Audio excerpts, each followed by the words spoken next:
ფსიქიკურ ცხოვრებაში, იმიტომ რომ სიმპტომის ფორმაცია ისევე როგორც ინიბიციები, ანუ აკრძალვები, ეს შინაგანი ეს შეფერხებები, ასე ვთქვათ, როდესაც მე თავს გრძნობს დამუხრუჭებულად, შეზღუდულად, პარალიზებულად თავის ფუნქციებში, ისევე როგორც სიმპტომის ფორმაცია ემსახურება იმას, რომ მემ თავი გადაირჩინოს შფოთვისგან, უпростоრად თავი დაიცვას პანიკისგან. და ესე იგი გამორთოს განგაშის ზარები, იმიტომ რომ განგაში როცა ირთვება, ის იძულებულია მიმართოს გარკვეულ შიდა ფსიქიკურ, ასე ვთქვათ, მანევრებს იმისთვის, რომ გამოირთოს განგაშის ზარი.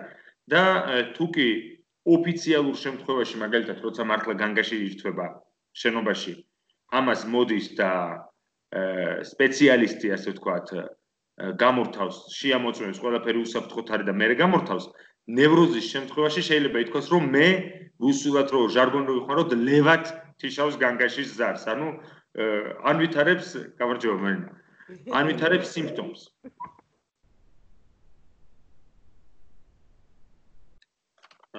მაგრამ ვფიქრობ, რომ ეს ობსესიურ ნევროზზე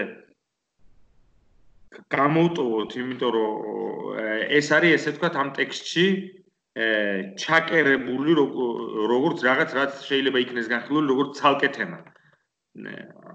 ამ შემთხვევაშიც როდესაც ფროიდი საუბრობს განდევნაზე, როგორც შფოთვის, როგორც ასე ვთქვათ,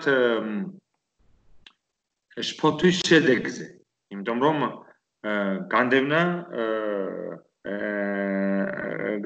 მე განდევნის გარკვეულ რეპრეზენტაციებს, იმიტომ რომ ის ანვითარებს ამასთან დაკავშირებით შფოთვას, რომელიც ფროიდს დაყავს კასტრაციის შფოთვაზე. მაგრამ ობსესიურ ნევროზში განდევნის მექანიზმი ვერ ფუნქციონირებს ისე წარმატებით და ისე გამართულად და კარგად, როგორც ისტერიის დროს და ან როგორც ფობიის დროს, ან განსაკუთრებით როგორც ისტერიის დროს.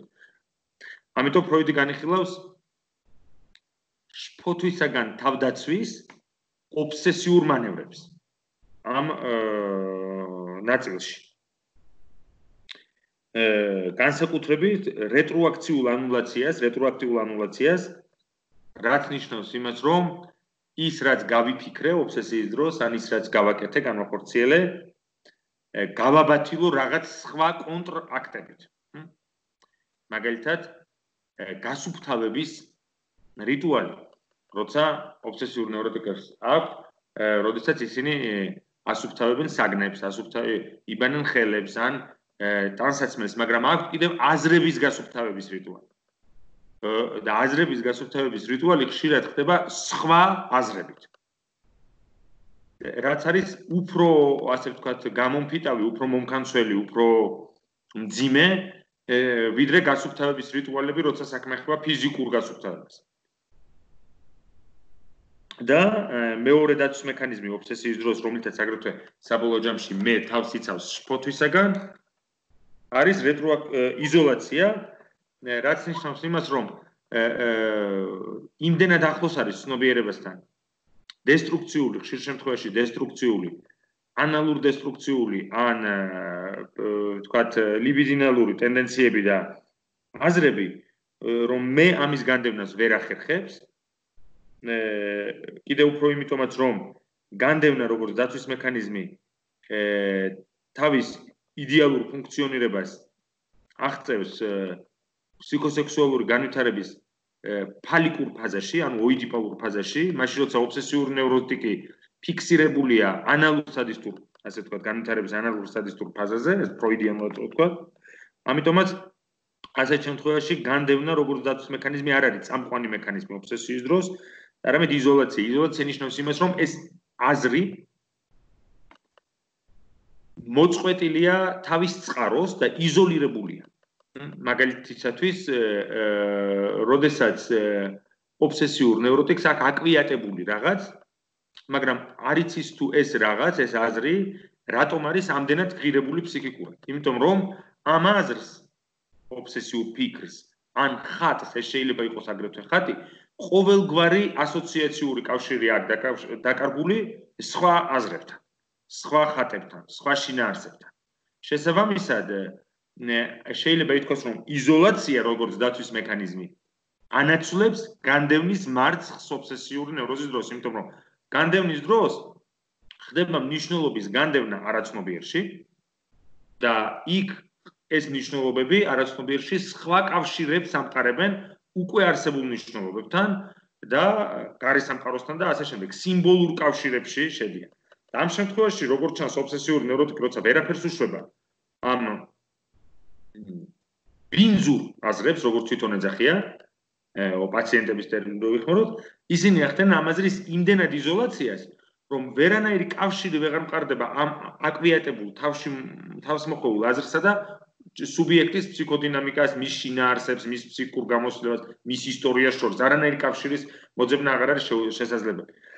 ამიტომაც ძალიან რთულია ხოლმე ობსესიურ ნევროტიკთან თავისუფალი ასოციაციების აი ამ დინამიკის შენარჩუნება, იმიტომ რომ ისინი ყოველნაირი გზით ხელიდან უსხლტებიან სპონტანურ პროცესს და მაგალითად შეუძლიათ მოყვნენ სიზმარი იმისაც რომ თავიდან აირიდონ ასოციაციური პროცესი. იმიტომ რომ სიზმარს როცა ყვება პაციენტი, მე ჩვენ პირველი რასაც ვეუბნებით, აბა მითხარით რა მოგდით თავში ამ სიზმართან დაკავშირებით, ან რომელი ელემენტი გაინტერესებთ სიზმრის თქვა და ასე შემდეგ.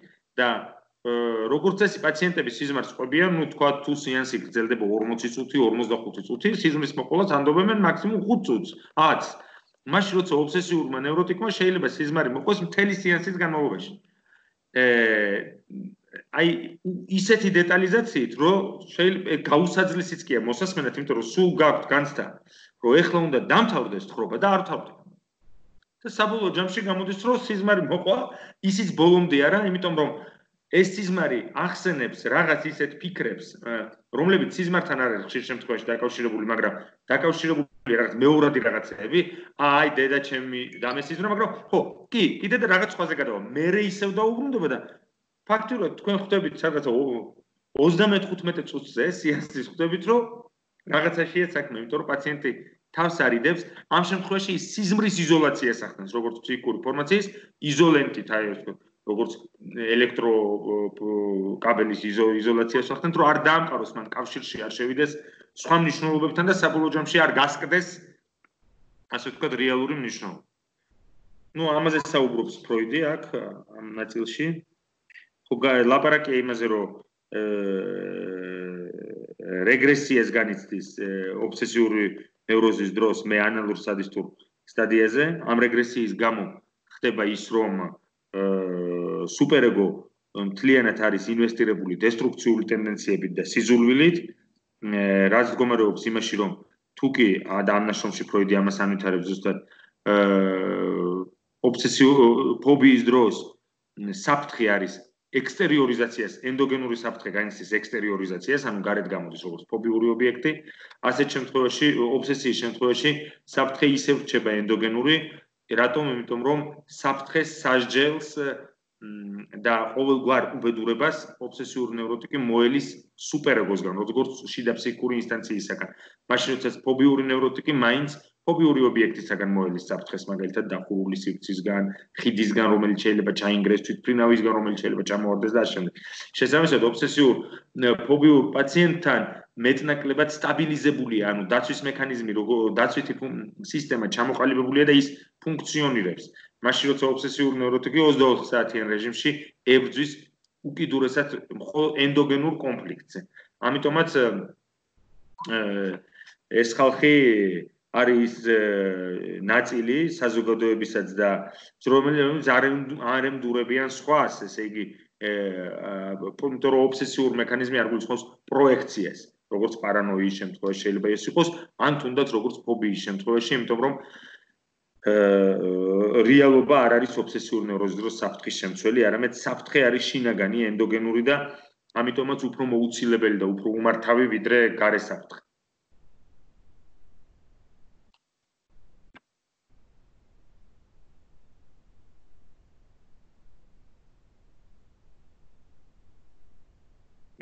ანუ ობსესიური ნევროზის დროს ფროიდი ამბობს, რომ კონფლიქტი უფრო მეტად მწვავდება.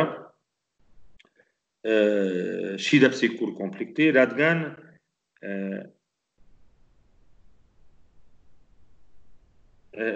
დაცვის ინსტანცია, ანუ განმდევნი, ამკრძალავი ინსტანცია, იგულისხმება სუპერეგო, უფრო დაუნდობელი და არატოლერანტული ხდება. ანუ რეგრესი განვითარების ბევრად უფრო არქაულ, პრიმიტიულ, ანალურ სადისტურ სტადიაზე რეგრესია ახდენს იმას, რომ ერთის მხრივ კონფლიქტს აქვს ფროიდიანული გაგებით ორი მხარეა რა, ერთი არის ლტოლვითი ასპექტი და მეორეა დაცვა, რომელიც ასე ვთქვათ, თავს იცავს სხვადასხვა მანევრით, ამ შემთხვევაში ობსესიური მანევრებით, ლტოლვითი ბუნების შემოტევებისგან. და დაცვის და განდევნის ინსტანცია და საიდანაც სათავეს იღებს დაცვითი რეაქციები, მაგალითად მე და სუპერეგო უფრო მეტად სასტიკია, იმიტომ რომ საქმე ეხება სუბიექტი განიცდის რეგრესიას. სადისტურ ეტაპს. შესაბამისად, სუპერეგო ხდება დამსჯელი მხოლოდ. არა მხოლოდ ის აღარ მოიგულისხმობს მხოლოდ იდეალებს და ერთგვარ ღირებულებით სისტემას, არამედ მას თითქოს ღირებულებით სისტემა და მორალი სჭირდება იმისათვის, რომ ეს მორალი მან ჩააყენოს სადიზმის სამსახურში. ანუ ასეთ შემთხვევაში სუპერეგოს მიზანიც არის ლტოლვითი ბუნების, მაგრამ ეს ლტოლვა არის დესტრუქციული ლტოლვა. ამიტომაც არის ძალიან კრთალი ზღვარი პედაგოგიკაში მაგალითად სადიზმსა და აღზრდელობით ზომებს შორის. იმიტომ რომ პედაგოგიკა აღზრდა, რა თქმა უნდა, დაკავშირებულია ისეთ ინსტანციასთან, როგორც არის სუპერეგო, იმიტომ რომ მე ჩემს შვილს, ჩემს მორალს კი არ გადავცემ იმ მორალს, რომელიც არის საზოგადოებრივი და საყოველთაო. ეს არის აღზრდა. ხო, ამიტომა რომ სკოლაში უკეთესია აღიზარდოს ბავშვი, ვიდრე ოჯახში, იმიტომ რომ ოჯახმა შეიძლება რაღაც ისეთი სუბკულტურა მისცეს მას, რომელიც არაფერში არ გამოდის. სკოლა მაინც აღიარებს კოლექტიურ ნორმებს. და ამიტომაც, რადგანაც სუპერეგოა ამით დაკავებული, ეს არის ის ინსტანცია, რომელიც პედაგოგიკის აღზრდელობით ზომების შიდა ფსიქიკური საყრდენი და რადგანაც სუპერეგო გარკვეული თვალსაზრისით დაკავშირებულია სადიზმთან, ძალიან ხშირად აღზრდელობითი პროცედურები და პედაგოგიკა შეიძლება იყოს სადისტური და რატომ? იმიტომ რომ პედაგოგიკა გულისხმობს ყოველთვის დასჯის ელემენტს, დასჯის კომპონენტს, მაგრამ ობსესიური ნევროზის დროს სუპერეგოს მთავარ ფუნქცია ხდება დასჯა, გამოჭერა და დასჯა. როგორც ცუდი მასწავლებლის შემთხვევაში, რომელიც მხოლოდ და მხოლოდ იმიტომ ამოწმებს ბავშვის რეულს, თქვათ, რომ აღმოაჩინოს იქ შეცდომა, რომ იმიტომ რომ დასაჯოს. ანუ დაიკმაყოფილოს საკუთარი სადისტური ტენდენცია. ესე იგი, სწორედ ამ რეგრესიის გამო ობსესიურ ნევროზში სუპერეგო ხდება სადისტური და რაც შეეხება ტოლვით ასპექტებს. გიგა, სანამ ტოლვით ასპექტებზე გადახვიდოდი, მან და ერთი კითხვა მაქვს. ანუ სუპერეგო თავისთავად ხომ შედგება ამკრძალავი და პედაგოგიკური და დამსჯელი ნაწილისგან და ასევე შედგება მეიდეალისგან, რომელიც თავის მხრივ არის მშობელთა ნარცისიზმის გამოგრძელება ერთგვარი, ხომ? ანუ ეს მეიდეალი არის ის ნაწილი, რომელიც დამცველი იქნება, ანუ ამ სასტიკი და ტირანული მუდმივად დამსჯელი ნაწილისგან დაიცავს მეს, თუ რა ნაწილი არის სუპერეგოში, რომელიც დამცველი ნაწილი არის, ანუ მისი ტირანიისგან, რომელიც იცავს მეს. არ ვიცი სწორად ჩამოვაყალიბე თუ არა, კითხვა თუ გასაგები იყო ისე რაც ვიკითხე. კი, მეიდეალი იდეალისა, მეს იდეალი, მეს. ანუ მეიდეალი უფრო არქაული ინსტანცია, რომელიც სირცხვილის გრძნობას შობს ჩემში, ნახე? თუ კი სუპერეგოს სადამსჯელო ნაწილი ჩემში შობს ბრალის გრძნობის კლინიკას, როგორც მორალურ შფოთვას. მეიდეალი ჩემში შობს სოციალურ შფოთვას, სირცხვილის განცდას, როგორც ფუნდამენტურად სოციალურ აფექტს. და რაც შეეხება დაცვა, უფრო ამ შემთხვევაში საქმე ეხება შექებას. ესეც პედაგოგიკის ნაწილია, შეაქება ბავშვი, ზოგი ამბობს, ამას უყვარს შექება. ამას უყვარს დასჯა. გააჩნია ზოგი ბავშვი შექებაზე რეაგირებს კარგად, ზოგი დასჯაზე რეაგირებს კარგად. გააჩნია ბავშვის სტრუქტურას.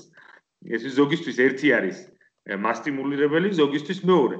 სავარაუდოდ ის ბავშვი, რომელსაც აქვს სუპერეგო სასტიკი, ისედაც ობსესიური სუპერეგო, ის შექებაზე რეაგირებს უკეთესად, იმიტომ რომ ის ისედაც ისჯის თავს, ისედაც უკვე მიმართავს თვის დაჟის მექანიზმებს და ბავშვი, რომელთანაც სუპერეგო ცოტა სუსტია, ის შიდა ფსიქიკური ჩარჩოების დეფიციტს განიცდის, ის შეიძლება მისთვის დაჟჯას, საქმე ხება სიმბოლურ დაჟჯას, დაჟჯა მასზე მასტაბილიზირებელი ფუნქცია იქონიოს, ანუ დაასტაბილუროს მისი აფექტური მდგომარეობა. ნუ ეს ობსესიურზე.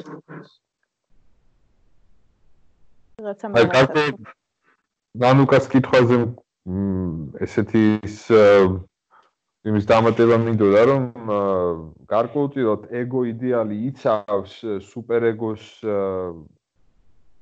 მოთხოვნებისგან იმ მხრივ, რომ თუ ბავშვი ახდენს იდენტიფიკაციას ეგო იდეალთან, ანუ გაშინაგნებას ეგო იდეალის იმ მხრივ, რომ როდისმე თვითონაც გახდება ეს ეგო იდეალი, ანუ მომავალში აქვს გარკვეულწილად წარმოდგენაში გადატანილი ეს ეგო იდეალი, მაშინ ეს იცავს მას იმ მხრივ, რომ სჯერა, რომ შეძლებს იყოს ისეთი, როდესღაც როგორისადმიც აღარ ექნება სუპერეგოს უკვე ისეთი პრეტენზია, ანუ ამ წმენით, რომ შეძლებს იყოს მამასნაირი, ამ აკასტრირებელ სუპერეგოს სატანას ახერხებს. მაგალითად, იმ მხრივ, რომ სჯერა, რომ შეძლებს, ესე იგი, დააკმაყოფილოს, როდესღაც ყველა სუპერეგოს მოთხოვნა.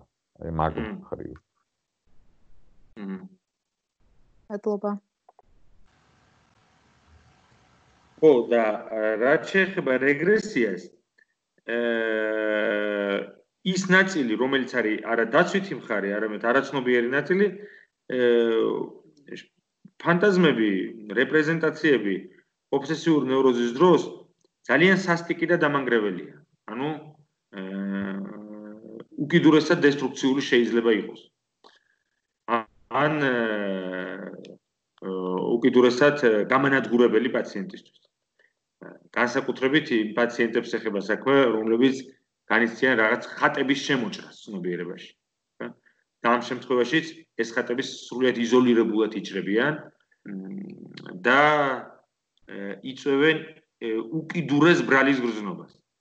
ძალიან ძიმე ბრალის გრძნობას. ამიტომაც არის, რომ ობსესიური ნევროზი არის ის ფორმა ნევროზის, სადაც შეიძლება მოხდეს თვითმკვლელობა, ანუ თვითმკვლელობის კლინიკა, რა თქმა უნდა, უფრო მეტად დაკავშირებულია მელანქოლიასთან და დეპრესიულ აშლილობებთან, გუნება-განწყობის აშლილობებთან, მაგრამ თუ კი ნევროზების ფარგლებში შეიძლება მოხდეს ასეთი რამე, ეს ალბათ უფრო ხშირ შემთხვევაში ობსესიური ნევროზის დროს, იმიტომ რომ ეს აზრები, რომლებსაც ვერ აკავებს, ვეღარ ფილტრავს, მე იწვევენ და ეს კლინიკურ პრაქტიკაში ჩანს ძალიან მწვავედ, იწვევენ უკიდურესად ღრმა ბრალის გრძნობას და ასეთ შემთხვევაში თერაპიული სამუშაო გიორგი ამბობ რაღაცას? თერაპიული სამუშაო გულისხმობს იმას, რომ ეს აზრები პაციენტმა საკუთარ მეს არ მიაწევოს, მხოლოდ და მხოლოდ. და არა იყოს მთლიანად პასუხისმგებლობა, მაგალითად ხშირ შემთხვევაში საქმე ეხება ინცესტუალურ აზრებს, ჰომოსექსუალურ ხატებს, პედოფილურ ხატებს და 99% შემთხვევაში საქმე ეხება არა პერვერსიულ სექსუალობას, საქმე ეხება არა ჰომოსექსუალობას, საქმე ეხება არა ინცესტუალურ მიჯაჭვულობას, არამედ ერთგვარ შეთითქმილ ასე ვთქვათ ბრალდებას, რომლითაც სუპერეგო მერე ანადგურებს სუბიექტს მთლიანად. და ეუბნება, რომ შენ ხარ ჰომოსექსუალი, შენ ხარ ჰეტეროსექსუალური სტრუქტურის შემთხვევაში, შენ ხარ პედოფილი, შენ ხარ მკვლელი, შენ ხარ და ასე შემდეგ. ანუ ყველაზე საშინელი ცოდვები და აქ მნიშვნელოვანი არის ის, რომ არ უნდა აგვერიოს ჩვენ ერთ შემთხვევაში შეიძლება საქმე ეხებოდეს თქვათ ლატენტურ ჰომოსექსუალობას, მაგრამ როგორც წესი ლატენტურ ჰომოსექსუალობა, რომელიც ჰეტეროსექსუალური კლინიკის ფარგლებში შეიძლება ვისაუბროთ არა ლატენტურ ჰომოსექსუალობაზე, ჰომოფობიაზე და ასე შემდეგ, არასდროს არ არის პაციენტთან ბრალის გრძნობის მაპროვოცირებელი რამ, როდესაც სინამდვილეში ეხება ეს. ან მაგალითად, როდესაც საქმე ეხება პერვერსიულ ტენდენციებს, მაგალითად პედოფილურ ტენდენციებს, არასდროს არ არის ეს ბრალის გრძნობის მაპროვოცირებელი. შესაბამისად, ობსესიური ნევროტიკის სუპერეგო ეძებს სოციოკულტურულად ყველაზე ამ აზრზე მბრალდებებს და აწეპებს მეს. ასე ვთქვათ, ტენის. ამიტომაც ფსიქოანალიტიკოსი ამ შემთხვევაში არ უნდა ჩაფიქრდეს იმაზე, რომ პაციენტთან ხო არ ეხება ჰომოსექსუალურ ტენდენციებს, საქმე რომელსაც ის ვერ უმკლავდება. არა, სინამდვილეში ეს არის ერთგვარი თითიდან გამოწვეული ბრალდება, რომელსაც ზემოდან დაძახის ზემე, შეპიდარასტო, შენ უღირსო და ასე შემდეგ. ამიტომ ძალიან მნიშვნელოვანია ხოლმე ობსესიურ ნევროზის დროს გავარკვიოთ, სინამდვილეში ეხება ეს საქმე ეხება რეალურ ტოლვით ტენდენციას, მაგალითად როგორც ფობიის ან ისტერიის დროს შეიძლება იყოს. თუ სინამდვილეში სუპერეგოს სისასტიკეს და იმიტომ რომ მაგალითად მე მყოლია პაციენტები, რომლებიც ერთ დღეს ამბობენ ჰომოსექსუალი ხომ არ ვარ და ამას არაფერი არ ესაქმება ამ კითხვას სქესობრივ დისფორიასთან, მოზარდობის ასაკისათვის დამახასიათებელ სქესობრივ დისფორიასთან, მე პედოფილი ხომ არ ვარ, მე მკვლელი ხომ არ ვარ, მე შურიანი ხომ არ ვარ. ეხლა არის მოდაში ობსესიური ნევროტიკები ამბობენ, მე ხომ არ ვარ ნარცისი პერვერტი. დავგუგლე და ზუსტად ემთხვევა იძახენ, როგორც ჰოროსკოპი ემთხვევა ყველას, თევზი ვარ მაგალითად, სასწორი ვარ და წავიკითხე და ზუსტია, ისი ამბობენ, რომ წავიკითხე ნარცისი პერვერტი, ხომ არ ვარ. ან მაგალითად პაციენტმა მითხრა, რომ მე მგონი მე ვარ შურიანი ადამიანი და ნახეთ რა შეესაქმე. ყველამ ვიცით, რომ ჩვენ ყველანი რაღაც თვალსაზრისით სხვადასხვა სიტუაციებში შეიძლება შურიანები ვიყოთ, მაგრამ ამ შემთხვევაში ბრალის გრძნობა, ის ინტენსივობა და იმდენად სახიფათოა, რომ მან შეიძლება თავი მოიკლას იმის გამო, რომ შეშურდა მეგობრის ფეხსაცმელი. ან ხო წარმოგიდგენთ, ეს არის როგორც რაღაც საშინელი ტირანი, რაღაც კიმჩეინი თავში რო ყავს რა. და იმის გამო რომ ჩაგეძინა შეიძლება გესროლოს და მოკლას რაღაცა იმ ხომ აი რაღაცამ უფრო კიდე უფრო უარესია. ობსესიურ ნევროზის ეს იმდენად თვალშისაცემია და გროტესკულია. ანუ ვთქვათ, გადავიდეთ. ხო, კიდე ფროიდი საუბრობს რაზე, რომ შეხების ტაბუ. ну, რა თქმა უნდა, ამას ტოტემში და ტაბუში ყველაზე კარგად განიხილავს ის. მაგრამ აქაც ეხება შეხების ტაბუს. რაც ნიშნავს იმას, რომ შეხება დაკავშირებულია როგორც სექსუალურ, ასევე დესტრუქციულ ტენდენციებთან. ну, ამ დროს ადამიანს უნდა რომ შეეხო. ხელი არ შემახო. შეიძლება აქ იგულისხმებოდეს სექსუალურად, ან დესტრუქციულად, ან არ გამარტყა, ან არ წამარტყა. სხვათა შორის გაუცნაურია პაციენტს ჰქონდა პანიკური შეტევა. იცი რა სიტუაციაში? აი კლაუსტროფობია უნდა გავიგოთ არა მხოლოდ როგორც დახურული სივრცის შიში, არამედ როგორც გამოუვალი მდგომარეობა. რიგში იდგა, მოგეხსენებათ მაღაზიაში შესვლა პრობლემატურია ეხლა და წინ იდგა გოგონა, რომელსაც მის წინ იდგა უკანა მხარით, რომელსაც ჰქონდა მიმზიდველი გარეგნობა ამ ნაწილის სხეულის, რომელთაც ის უყურებდა პაციენტს. და პაციენტს ჰქონდა კომპულსიური ფობია. კომპულსიური ფობია ძალიან გავრცელებულია, მაგალითად მეტროსთან, როცა დგას ადამიანი და მეორე ადამიანი დგას და ამ პირველს ეშინია რომ არ ჩააგდოს ის მეო. ან თვითონ არ გადახდეს. არასდროს ამის გამკეთებელი არ არის, მაგრამ ისეთი ძლიერია შიში, რომ შეიძლება მოშორდეს ბაქანს ცოტათი.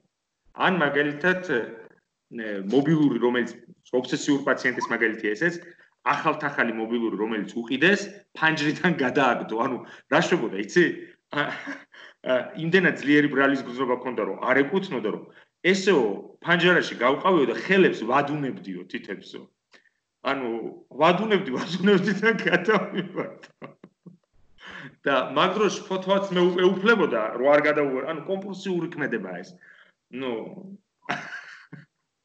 და დაამტრია რა და დაისვენა იმ ღამეს ეძინა მშვიდად ანუ აღარაფერი არ ქონდა რომ ისეთ უღირს როგორც თვითონ არის რა თქმა უნდა კარგი ტელეფონი რა და ერთ სიტყვით ამ პაციენტს აუჩნდა აზრი რომ ეხლა ამ გოგოს რო წამოვარტყა იმ ადგილას უკანონო და რო წამოვარტყა და რა თქმა უნდა ამის გამკეთებელი არ იყო მაგრამ ამასთან დაკავშირებით დაემართა პანიკა იმიტომ რომ რიგიდან ვერ გამოვიდა ძლივს მისი რიგი მოვიდა რა და მაგის გამო რიგიდან რიგს ხوارდატოვდა და ფაქტობრივად კლაუსტროფობიული სიტუაცია შეიქმნა რომ ამ გოგონას ამ სხეულის ამ ნაწილმა ყოველნაირი დეზეროტიზაცია განიცადა და სრულიად სხვა მნიშვნელობა შეიძინა ანუ არ მომეჭრას თავის საზოგადოებაში რაც არის ობსესიური ნევროტიკის ნომერ პირველი პრობლემატიკა ხო და ამაზე მოხდა წამოკიდება მისი რის გამოც განავითარა პანიკა რიგში რა ამიტომ არის რომ ტყუილად ლაპარაკობენ ახლა რომ ვისაც ფსიქიკური პრობლემები აქვს COVID-19 დროს უფრო დამძიმდება მათი პრობლემები პირიქით არასდროს სუბიექტური ტკივილი არ იქნება უფრო ესე იგი ობიექტური და საყოველთაო პრობლემა არ იქნება უფრო მნიშვნელოვანი ვიდრე სუბიექტური ტანჯვა ანუ არ ამგონია რომ ეს ერთი მეორეზე მაღლაოდეს მე დარგი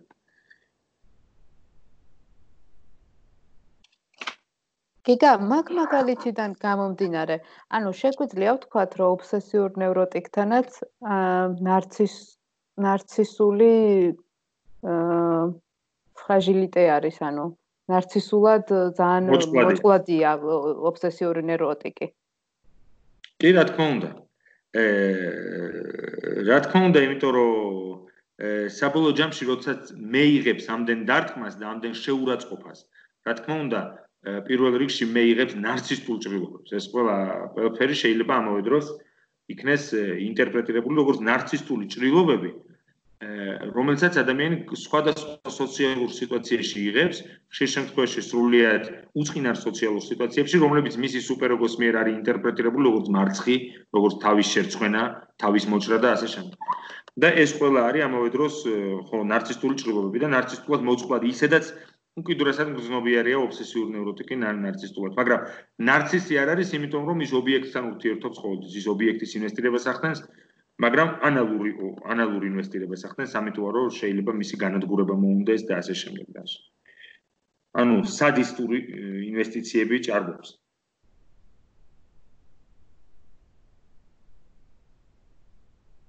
ხო აქვე აღნიშნავს ფროიდი რომ ხო, რა საინტერესოა ეს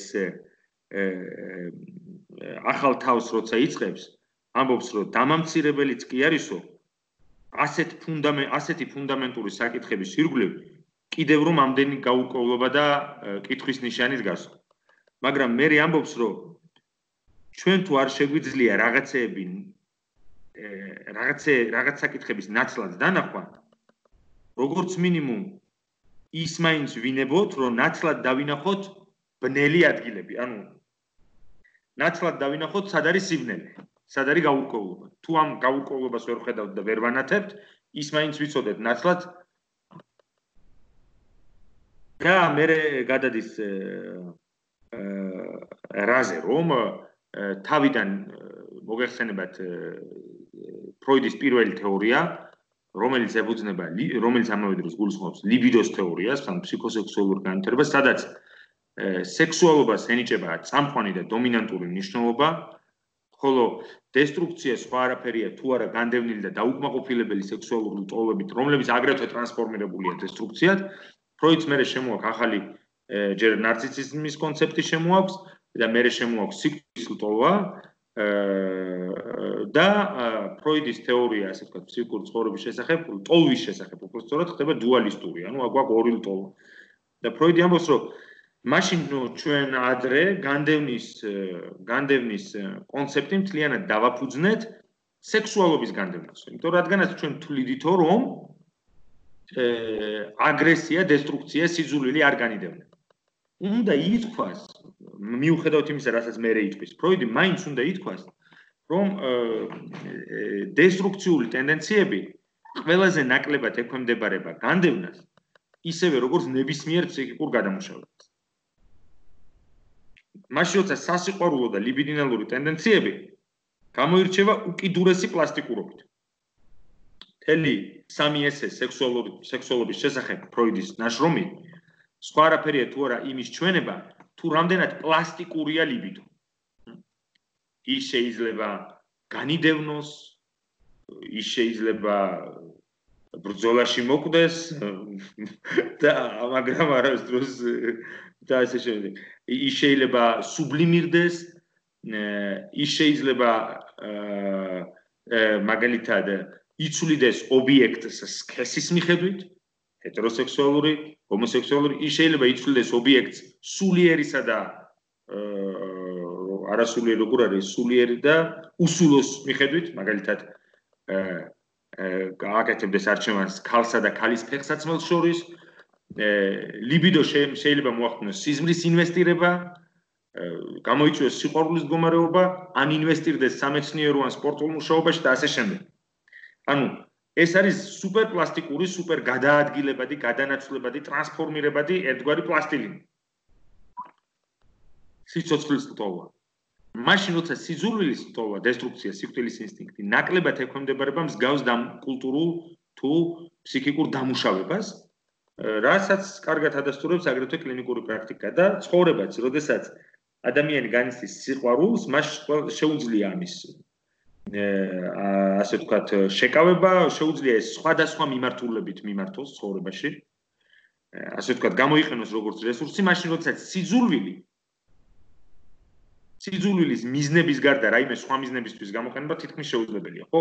ნგრევა არის სიძულვილის მიზანი და ის უნდა იქნეს გამოყენებული ნგრევისთვის და რაც შეიძლება სწრაფად. ანუ სიძულვილი და დესტრუქცია სახასიათებს გადაუდებლობა, ასე იგი, ეს არის ლტოლვა, რომელიც გადაუდებელია, რომელიც არ ექვემდებარება ადვილად განდევნას და ასე შემდეგ. მაგრამ ფროიდი ამბობს, რომ უნდა ითქვას, რომ დესტრუქცია, სიძულვილი, სიკვდილის ლტოლვა მაინც ექვემდებარება განდევნას. რატომ? იმიტომ რომ ჩვენ ის ამბობს, კლინიკაში თითქმის არასდროს იშვიათად და ეს იშვიათი რა შემთხვევებია, ამაზეც უნდა ვთქვა. იშვიათად ვაწყდებით ლტოლვას სუფთა სახით. სიცოცხლის ლტოლვას, ანუ ლიბიდოს სუფთა სახით იშვიათად ვაწყდებით. ჩვენ ყოველთვის გვაქვს ერთგვარი ენტრიკაციონ პულსიონელ. ენტრიკაცია არის გადაბმა, გადაჯაჭვა. აი, როცა ორ მავთულს ავიღებ და ესე გადავახვევთ ერთმანეთზე, გადავახვევთ. რომ ჩვენ ყოველთვის საქმე გვაქვს ლიბიდოსთან, სექსუალობასთან, რომელიც წილნაყარია სადიზმთან, რომელიც წილნაყარია დესტრუქციულ ტენდენციებთან. შესაბამისად, როდესაც განიდევნება ლიბიდო, განიდევნება ის აი ამ წყვილში, ასე ვთქვათ, სადიზმთან და დესტრუქციასთან ერთად. მაგრამ არის შემთხვევები, როდესაც ხდება დეზენტრიკაციონ, ანუ ერთმანეთზე გადაჯაჭვული ორი ფუნდამენტურად განსხვავებული მიზნების მქონე ლტოლვა, ერთმანეთზე გადაჯაჭვული უცბად ხდება მათ შორის გაყრა, ასე ვთქვათ, დეზენტრიკაციონ ქვია, როდესაც სიკვდილის ლტოლვა მთლიანად წყდება სიკვდილის ლტოლვას მთლიანად წყდება ეროტიული კომპონენტი, ლიბიდინალური კომპონენტი და ასეთ შემთხვევაში საქმე გვაქვს მხეცობის და სიძულვილის სუფთა ფორმებთან. როდესაც მაგალითად სადიზმზე ჟერარ ბონი არის ესეთი ავტორი ფრანგი, როცა ის სადიზმზე ლაპარაკობს და პერვერსიებზე, ამბობს, რომ სადიზმი არის სიკვდილის ლტოლვა, რომელმაც განიცადა ეროტიზაცია, რომელმაც განიცადა სექსუალიზაცია, სექსუალური კომპონენტით კომპენსირდა, შერბილდა. მაშინ როდესაც სექსუალური კომპონენტი წყდება სადიზმს, იქ ჩვენ სადიზმთან კი აღარ გვაქვს საქმე, არამედ სისასტიკის ხეცურ ფორმებთან. იმიტომ და აღწერს ის შემთხვევებს, როდესაც რაღაცა იწყება სადიზმით და მერე გადადის სისასტიკეში და ხდება ობიექტის მოკვდინება. ხო? რაც უკვე სადიზმის წარმოსახვითი თამაშის ფარგლებს ცდება. მაგალითად ფილმი არის ესეთი იაპონური ფილმი გრძნობათა იმპერია ქვია და იქ არის ეს ნაჩვენები სადომაზოხისტური ტენდენციები და ფილმის ფინალში ჩვენ ხედავთ, რომ სადისტური ტენდენციები მთლიანად წყდება ეროტიზმს, ლიბიდოს და იწვევს სიგიჟეს და სისასტიკეს. და შესაბამისად ამას ეწირება მთავარი გმირი ამ ფილმის ბოლოში. და არა მხოლოდ მთავარი გმირი, მისი სხეულის ერთი ძალიან მნიშვნელოვანი ნაწილიც. თუ გაქვთ ეს ფილმი ნანახი, გრძნობათა იმპერია, იაპონური ფილმი. კლასიკა. გავშენ ნანახი. ხო, მახსენდება ახლა. ხო, ძველი ფილმი, ну, ძველი საკმაოდ კი. ანუ ხო. აქვე აგრეთვე საუბრობს იმ ფილმი მახსოვს. ხო, ეგ ძველი ფილმია სხვა. განდევნა ამავე დროს დაკავშირებულია გენიტალურ ფსიქიკურ ცხოვრების გენიტალურ ორგანიზაციასთან, იმიტომ რომ იმის რომ განდევნა მიფუნქციონიროს, აუცილებელია ოიდიპალური სამკუთხედი. და მთელი ის დრამა ფსიქოაფექტური და ფსიქოსექსუალური, რომელიც და სიმბოლური ამავე დროს, რომელსაც გულისხმობს ოიდიპოსი. თავის მაშინ როცა პრეგენიტალური ან სხვაგვარად თუ ვიტყვით, პრეოიდიპალური ან ოიდიპოსამდელი დაცვის მექანიზმები ბევრად უფრო მასიურია, ბევრად უფრო პათოლოგიურია, ბევრად უფრო პათოგენური და საქმე ეხება რა მექანიზმებს? პროექციას, იდეალიზაციას, ეს განვითარების ორალურ ფაზაზე თუ ვილაპარაკებ და არქაულ ურთიერთობებზე დედასა და ბავშვს შორის და რაზეც მელანი კლაინი ბევრს ლაპარაკობს, იდენტიფიკაცია, გახლეჩა, კლივაჟ, ანუ სხიზისი, პროექციული იდენტიფიკაცია, აგრეთვე კლაინიანური აღმოჩენა, არქაული დაცვის მექანიზმი, ობსესიის დროს ანალური დაცვის მექანიზმები, ეს არის რეაქციული ფორმაცია, იზოლაცია, რეტროაქტიული ანულაცია და გადანაცვლება, ხო? მაშინ როცა გენიტალურ ფაზაში შედის, ოიდიპოსში შედის სუბიექტი, განდევნა თითქოს ამ ყველა დაცვის მექანიზმს აერთიანებს სიმბოლური წესრიგის ქვეშ და საბოლოო ჯამში სწორედ განდევნას უკავშირდება როგორც ტოლვების პარციალური სექსუალური ტოლვების ინტეგრაცია, ასევე სუბიექტთან მეს ინტეგრაცია. ამიტომაც არის მნიშვნელოვანი ოიდიპოსის კომპლექსი, როგორც მთავარი ფსიქიკური ორგანიზატორი სუბიექტის ცხოვრებაში. ხო, აი რაც მაგას შე რო თქვი ახლა პარციალური ტოლვა. ანუ ტოლვა ხომ ყოველთვის პარციალურია? ან ტოლვა ტოტალური არსებობს?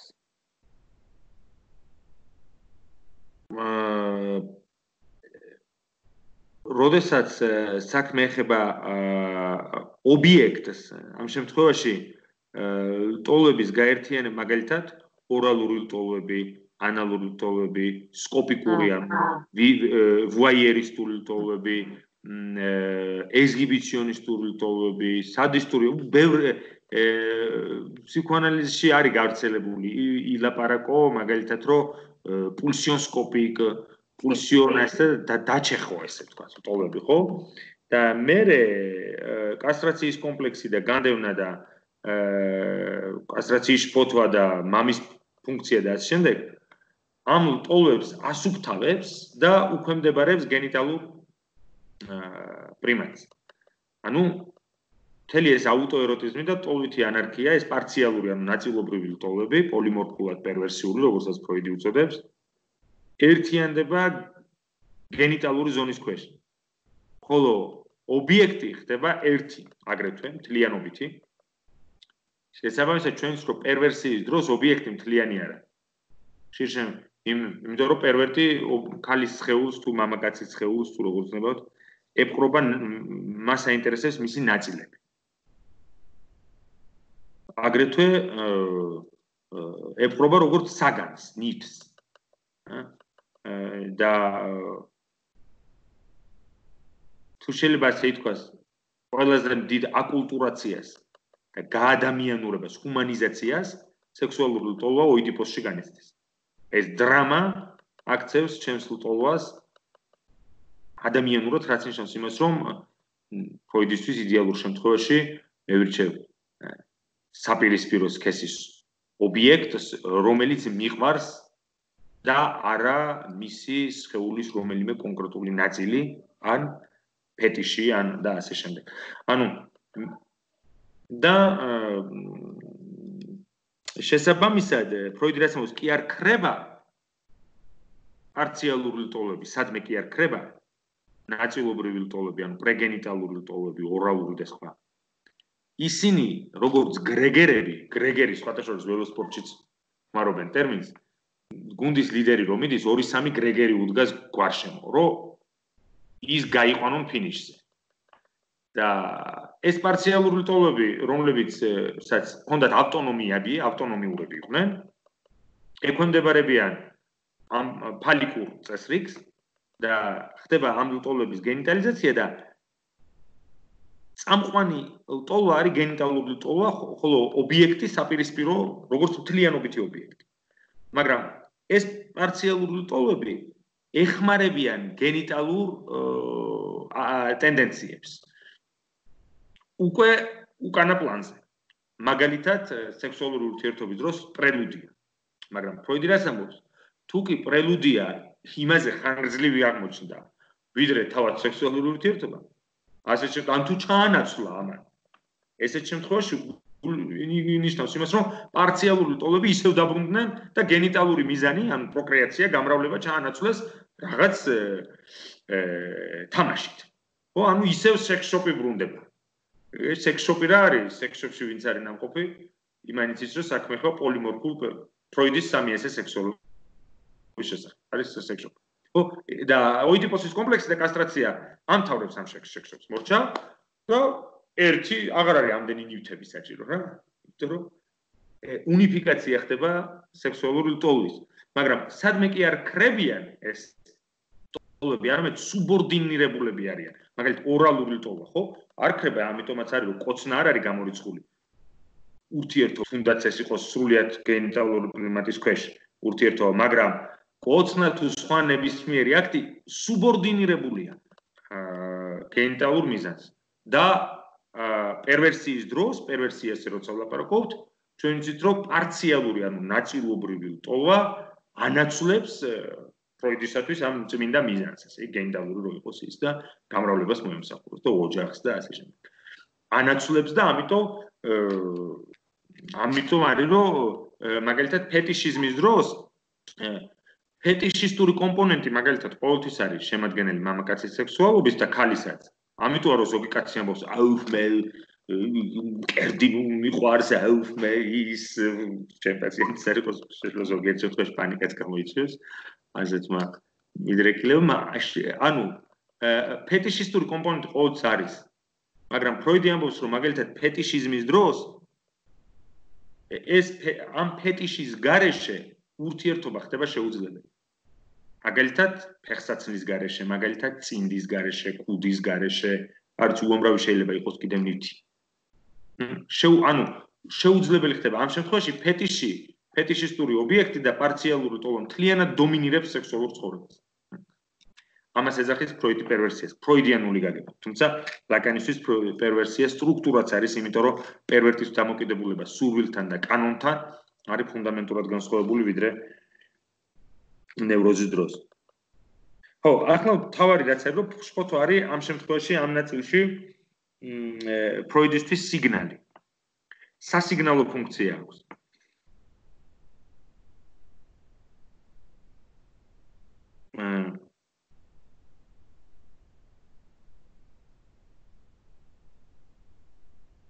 ლტოლვა თავისთავად არ წარმოადგენს მესთვის საფრთხეს, მაგრამ საფრთხეს წარმოადგენს იმიტომ, რომ ამ ლტოლვისთი აქტივაციის შემთხვევაში მე დგება კასტრაციის საფრთხის წინაშე. ხოლო შფოთვა არის სიგნალი, რომ ფსიქიკურ ცხოვრებაში იცვლება რაღაც, ესე იგი ხდება განდევნის დაბრუნება, ლტოლვითი აქტივაცია ან ობიექტის დაკარგვის საფრთხე რამაც შეიძლება შექმნას ეკონომიკური დისბალანსი. ესე იგი, გადაავსოს ჩემი ფსიქიკა და შფოთვა როგორც სიგნალი ახდენს მეს დაცვითი სისტემის მობილიზაციას. როგორც ეს ხდება ნებისმიერ დაცვის კომპანიაში, ხო? პირველი არის სიგნალი, ეს სიგნალი მიეწოდება ცენტრს, ხო? ობიექტი აყვანილია დაცვაზე. ანუ ნევროტიკთან ობიექტი აყვანილია დაცვაზე. მაშინ როცა ფსიქოტიკთან არა. საქმე თამაში, ხო? იმიტომ რომ ფსიქოტიკთან ცნობიერების ზღურბლი შენგრეულია შიგნიდან. ტრავმატიზმის დროს ეს შენგრევა ხდება გარედან. ატრამირებელი მოვლენა შეანგრევს ფსიქიკურ ფარს. ფსიქოზის დროს შიგნიდან ხდება ეს განგრევა, იმიტომ რომ იქ არის სიმბოლური ხვრელი. სიმბოლური ჩავარდნა, სიმბოლური რეგისტრი ფსიქოზის დროს. მამის სახელის ფორკლუზია, ამიტომაც ფსიქოტიკს შიგნიდან არა აქვს დაცვა. მაგრამ ნევროტიკთან ობიექტი, ნევროტიკთან მე დაცვაზე აყვანილი. ფსიქიკურ ცხოვრებას. შესაბამისად, მე მოდის მოქმედებაში ის ანვითარებს განდევნას, ობსესიის დროს უამრავი ჩამოთვლილი მექანიზმს, ჯოჯოხეთურს და ყოველ შემთხვევაში მე უმკლავდება, ალბათ თუ კარგად უმკლავდება არაცნობიერის შემოტევებს და საუკეთესო შემთხვევაში ის ქმნის სიმპტომს, რომელიც არის კომპრომისული ფორმაცია, სადაც ორივე, სამივე ინსტანციის გარდაგვეწოს რეალობაც ერთ-ერთი ინსტანცია, სამივე ინსტანციის ინტერესები სიმბოლურად არის გათვალისწინებული სიმპტომში.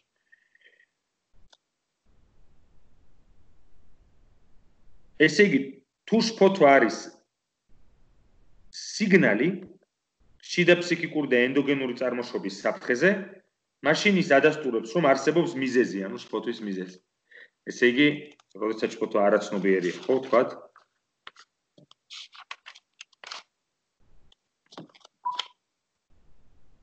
ხო, ფროიდი ამბობს, რომ ფობიას წინ უძღვის შფოთვა.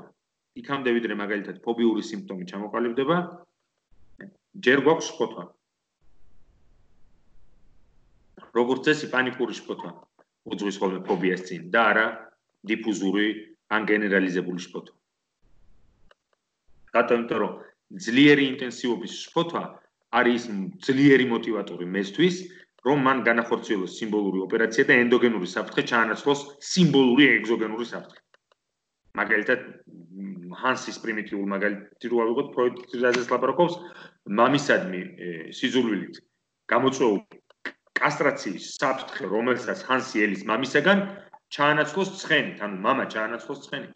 მაგრამ ლაკანი ამბობს, რომ ეს ცხენი დედამისის არანაკლები ცხენია, ჰანსის, ვიდრე მამა. იმიტომ რომ ну, ჰანსზე რომ ვიმუშავეთ, მაშინ ვილაპარაკეთ ამას. იმიტომ რომ ძალიან ისეთი დომინანტური ქალი იყო ცის დედა და ანუ ფობიას წინ უძღვის შფოთვა კლინიკურად, იმიტომ რომ თოროცა ჩვენ პაციენტს ვეკითხებით, როდის დაგეწყოთ. მაგრამ შეიძლება ეს კოშმარი განცდილი იქონდეს სუბიექტს ბავშვობაში და არ ახსოვდეს. მაგრამ ხშირ შემთხვევაში ფობიის დროს იზრახება პირველად როდის შემეშინდა მახსოვს. შეიძლება ეს იყოს რეალურისა, აი მაგალითად ერთ-ერთმა ჩემმა პაციენტმა რომელმაც განავითარა ფობია, ოღონდ არა იმის ფობია, რისიც რამაც შეეშინა, რაღაც გამოქვაბულში რაღაც სპელეოლოგიის რაღაცა ის იყო ექსკურსია და ღამურა მოფრინავდა. და გამოქვაბულში როგორია ვერ გააღწევეს ეს სწრაფად, ხო, ჩაკეტილი ხარ. და დაეუფლა პირველი პანიკა. მერე ეს პანიკა ტრანსფორმირდა ფობიად, ანუ იპოვა რეალობაში სიმბოლო, რომელსაც დაეფუძნა, მაგრამ ეს აღარ იყო ღამურა. ანუ პანიკურ მასიურ შფოთვას. საქმე იმაშია, რომ ფობიური შფოთვა არის სიგნალი. როდესაც მაგალითად მე მგონია რომ გარეთ იქნებიან ღამურები, მე უკვე შფოთავ. ეს დოზირებული შფოთვა, რომელიც საკმარისია იმისთვის, რომ სასიგნალო ფუნქცია შეასრულოს. მაგრამ ახლა ღამურების ფოცვა აქტუალურია ძალიან და. ეხლა არის ხო ღამურები? კორონავირუსი და ღამურა. კორონას ამბავში, ხო, კორონა მაგათი მე არც მიკვირს რომ მაგათი გავრცელებული იყოს.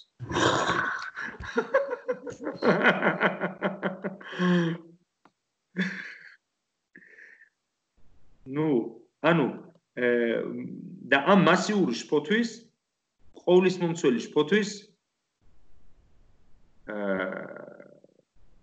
ეკონომიას ახდენს ეს სიმბოლური ოპერაცია. და ხდება შფოთვის სტაბილიზაცია. მსგავსი სიმბოლური ოპერაცია შეუძლებელია ფსიქოზის დროს. ანუ თუ კი ნევროტიკი არის სიმბოლური წესრიგის ნაწილი, ფსიქოტიკი ცხოვრობს რეალურში. ანუ რეალურის ტყვია დატყვევებულია გარედან, რადგან რეალურ სიტყვით აღიქვამს და სიმბოლურის რეგისტრის მარცხის გამო ვერ წყდება რეალურს. რას ნიშნავს ეს? ეს ნიშნავს იმას, რომ როდესაც ნევროტიკი ამბობს, რომ მე კი მეშინია მეტროში ჩასვლის, მაგრამ ვიცი, რომ ჩემი შიში აბსურდულია. მე ვიცი, რომ ეს სიმბოლური რაღაცაა, ეს ამას რაღაც სხვა აზრი უნდა კონდეს, თორე მე რეალურად ვიცი, რომ მეტრო არ არის საშიში ადგილი. მაშინ, როდესაც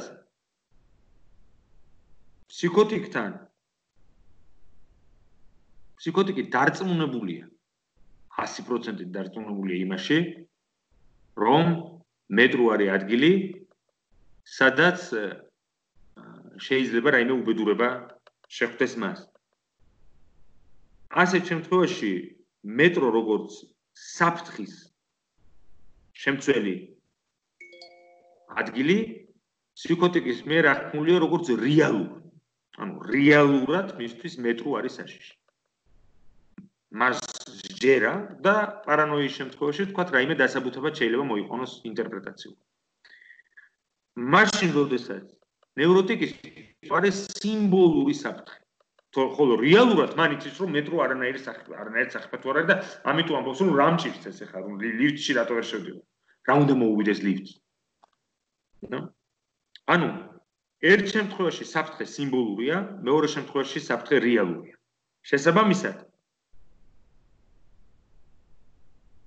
მე როგორც ნევროტიკი ვიტანჯები სიმბოლურის გამარჯობა სანდრო როგორ ახარ? არ ესმის ბოდიშ დააგზელს. იყოს მე გაიგოს სუცრას ვამბობთ. ნევროტიკი მეტროსგან იტანჯება როგორც სიმბოლოსგან. ხოლო ფსიქოტიკისთვის რეალობა ხდება სრულიად აუტანელი. ამიტომაც ამბობს ლაკანი, რომ ფსიქოტიკი არის რეალურის ტყვე, ის დატყვევებულია გარედან. მაშინ როდესაც ნევროტიკი დატყვევებულია შიგნიდან. შინაგანი კონფლიქტების ტყვეა, თორე აბალშომუშოტუ, რუსულად რო ვთქვათ, მეტროს არც არაფერს ერჩის. ფობიური პაციენტი კლაუსტროფობია. როგორც ასეც, ხო? ისევე როგორც ჰანს არაფერი ქონდა ცხენების საძინააღმდეგო. კონკრეტულად ცხენის როგორც რეალურად ცხოველს.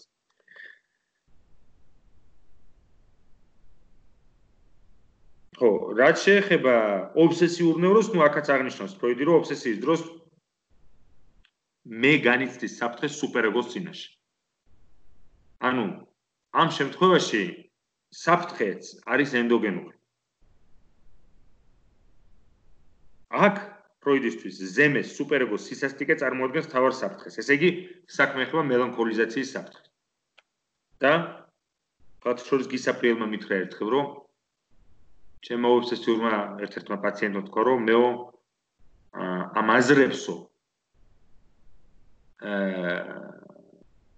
ერთია, როდესაც ხდება დეკულპაბილიზაცია, ანუ ბრალის გრძნობისაგან ცოტა გათავისუფლება, პაციენტი სიკურ ცხოვრებაში ადგილს იკავებს სხვადასხვა ტოლები, მიდრეკილებები, ადგილს ტოლერანტული ხდება პაციენტის მეტნაკლებად საკუთარი სისუსტეების მიმართ. მაგრამ ეს არ იყო ის შემთხვევა, როდესაც პაციენტი გახდა რბილი საკუთარი თავის მიმართ, მისი სუპერეგო დარბილდა. სინამდვილეში შეიძლება მოხდეს ორი რამ. კარგი რამ არის, როდესაც სუპერეგოს ტირანია რბილდება, ის უფრო მეტად შემნდობი თუ რა ქვია, მოწყალე ხდება მის მიმართ. ასეთ შემთხვევაში, რა თქმა უნდა, ზედა ინსტანცია აღარ არის ასეთი სასტიკი და მე ისვენებს. და საბოლოო ჯამში თერაპიის მიზანი არის ის, რომ მოხდეს ინტეგრაცია დესტრუქციული ტენდენციების და სუპერეგომ შეწყვიტოს ასეთი პათოგენური ფუნქციონირება. მაგრამ შეიძლება მოხდეს ისეც, როგორც მოხდა ჩემი პაციენტის შემთხვევაში რაღაც პერიოდი, ეს ხო პატარა მონაკვეთი. რომ თქვა, რომ ის აზრები და ხატები, რომლებიც იჭრება ჩემში, მე ამას ვეღარ უმკლავდები, ამიტომ მე ხელი ჩავიქნი. და უშვებ ყველაფერს. ანუ აღარ ვაკეთებ არც იზოლაციას, არც გასუფთავების რიტუალებს, არც ლოცვებს, არც ხელის დაბანას, არაფერს. აი უშვებ და ეს როგორც რაღაც ბულდოზერი ისე დადის ჩემს სხეულს. ეს ყველაფერი. და მე საერთოდ არანაირი რეაქცია აღარ მაქვს. ჩემთვის აბსოლუტურად სულ ერთია რა იქნება და რა მოხდება. და აი ეს დისკურსი უკვე აღარ ნიშნავს იმას, რომ სუპერეგო გახდა უფრო მოწყალე, ეს იმას ნიშნავს, რომ მე იმდენად გამოიფიტა, რომ სუიციდალური ტენდენციები და მელანქოლიზაცია დაიწყო. და აი ზუსტად ამ შემთხვევაზე მითხრა, მეც ვფიქრობდი ამას გისაბრიელმა, რომ ფრთხილად იყავიო, იმიტომ რომ ამ შემთხვევაში უნდა გაამხნევო პაციენტი ყველანაირად, ანალიტიკური მიზნები უნდა გადადუგვერდით, რომ ისევ რატომ, იმიტომ რომ ეს მე დაყარა ფარხმალი, არა იმიტომ რომ გაანალიზდა რამე, არამედ იმიტომ რომ უბრალოდ შეუძლებელია რა. რაღაც მომენტში მე იცლება ნარციციზმისგან მთლიანად, ანუ ნარცისტული ჰემორალგია, რასაც ქვია ნარცისტული სისხლდენა, ანუ ბოლოს წვეთამდე იბრძოლე და აღარ შეიძლება და უკვე ეს აზრები მოდის და უკვე სხვათა შორის ერთ-ერთმა ობსესიურმა ნევროტიკმა აი სიტყვა იხმარა რა უფრო ზრდილობიანად რო ვთქვათ, ხმარობს, ესე იგი იმას კიდე უფრო უხეშად რო ვთქვათ, აი ამას მიშვება ჩემი თავი. დაჩმორება. ო, არა, დაჩმორება კიდე სხვა შეშინებას ნიშნავს და ის ზალადობაა. მაუპატიურებს ასე. არა, დაჩმორება მაგრამ ნაპუშნე მორალურად დაშვება ზუსტად სუპერეგო შვება. კი, აჩმორებს. ეგეც არის. ანუ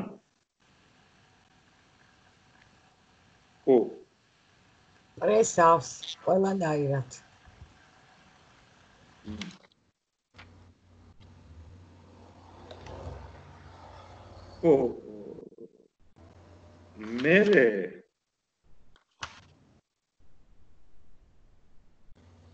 აი საერთოდ პოზიცია, ანუ პრესავს ზევიდან ქვევით და ასე შემდეგ ლაკანს აქვს ძალიან კარგად ისევ და ისევ ნაჩვენები, აი ამ გეიზ, ანუ ხედვის აი ქართულად არ ვიცი, აი განახვა და ზერა, ხო, ზერის მეშვეობით, როდესაც აი ზერა არის ის რაღაცა, ესე იგი, ჰორიზონტის წერტილი ობიექტ A სიცარიელე თვალის გულში, რომლიდანაც მოდის ეს დაუნდობელი, ესე იგი, განსჯა, რომელიც ვერც დააფიქსირებს სად არის, მაგრამ მუდმივად ხედავს და ნუ ფაქტიურად ბავშვი როგორც ესე იგი თავის თავს მშობლის მზერასთან მიმართებაში დაბლა აღიქვავს, აი ეს ზევიდან მომავალი, ესე იგი ეს ნეხია.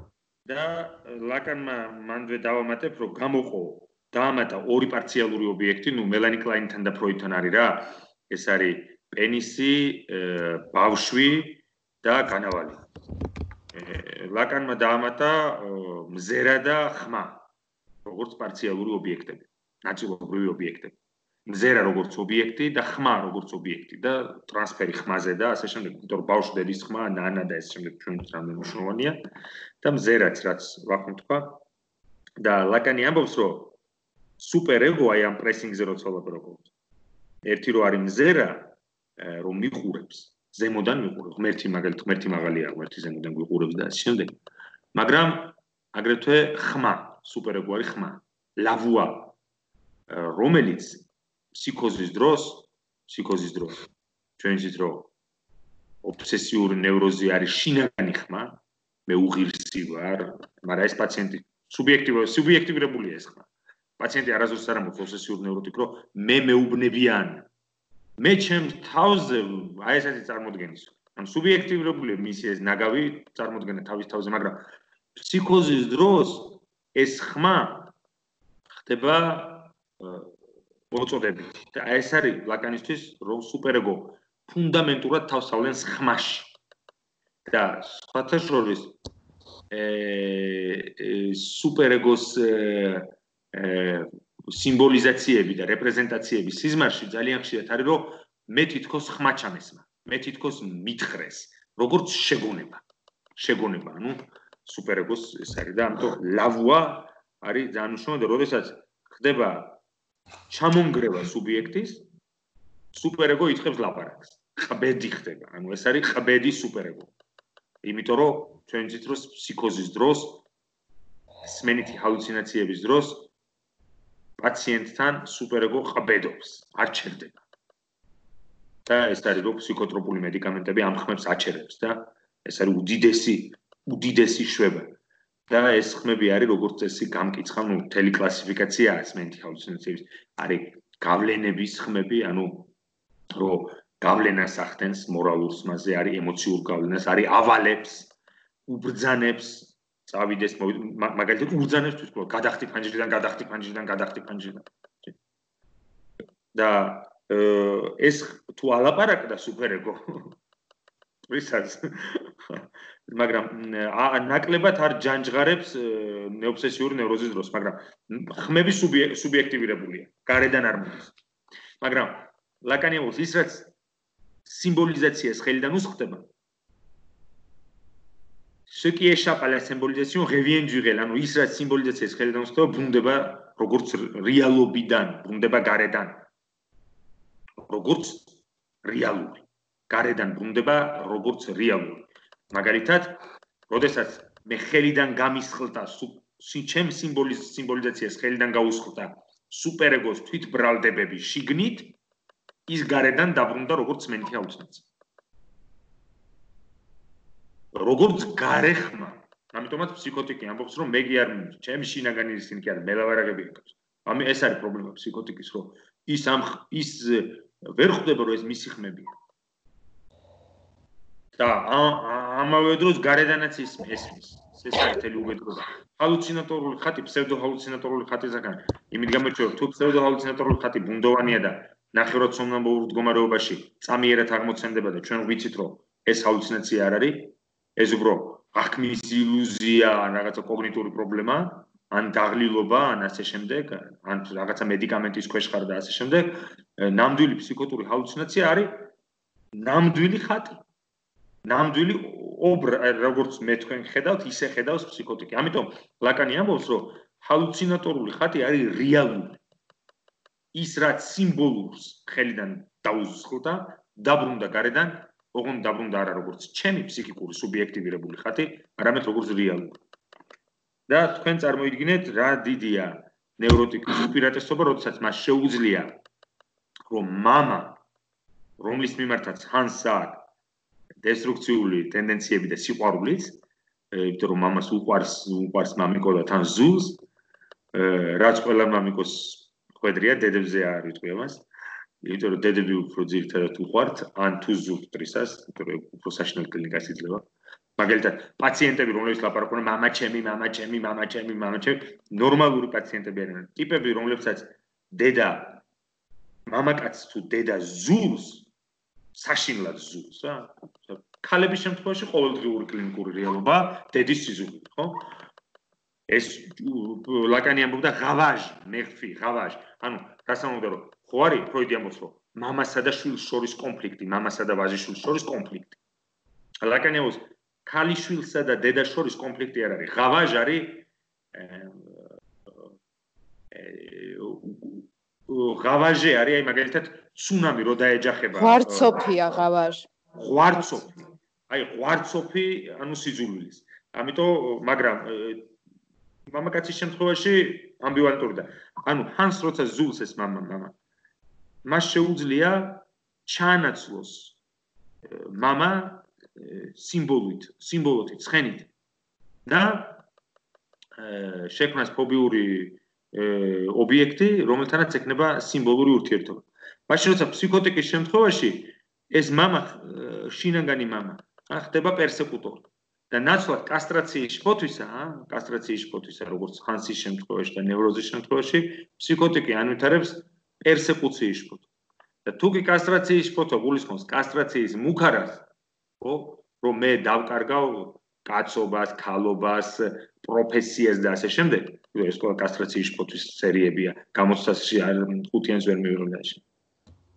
პერსეკუციის შფოთვის დროს მე დავკარგავ რამეს კი არა, მე თვითონ გამანადგურებ. აი ეს არის, ამიტომ პარანოია და ფსიქოზი მასიური, ყოველთვის ყველაფერი მასიურია ფსიქოზში. იმიტომ რომ კასტრაციის შფოთვა ლოკალური შფოთვაა, ბოლოს და ბოლოს ის სიმბოლურად, მაგრამ მაინც სხეულის ერთ ნაწილს ეხება. სიმბოლურად, მაგრამ მაინც ფუნქციას ეხება და არა მთლიანად მე. მაშინ როდესაც კასტრაციის შფოთვას პარანოიის დროს ანაცვლებს პერსეკუციის შფოთვა, დევნის შფოთვა. და ასეთ შემთხვევაში მეობას ხომ მთლიანად ესე იგი ჩემს იდენტობას მთლიანად ემუქრებიან და ამიტომაც ნარცისტული ჩამონგრევების საფრთხე უფრო დიდია. მასიურია ფსიქოზი თავის გამოვლენებში. იმიტომ რომ სიმბოლური რეგისტრის მიერ არ არის მოხელთებული აღნიშნელის მიერ. და იწყება აღნიშნულთა ქაოსი, ხო? ანუ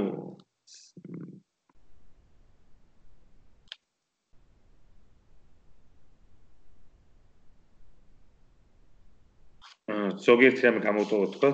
ანუ პატარა პაუზებს გავაკეთებ, იმიტომ რომ მე თვითონაც ვერ ვერკვევი ამ ჩემს ჩანიშნებში.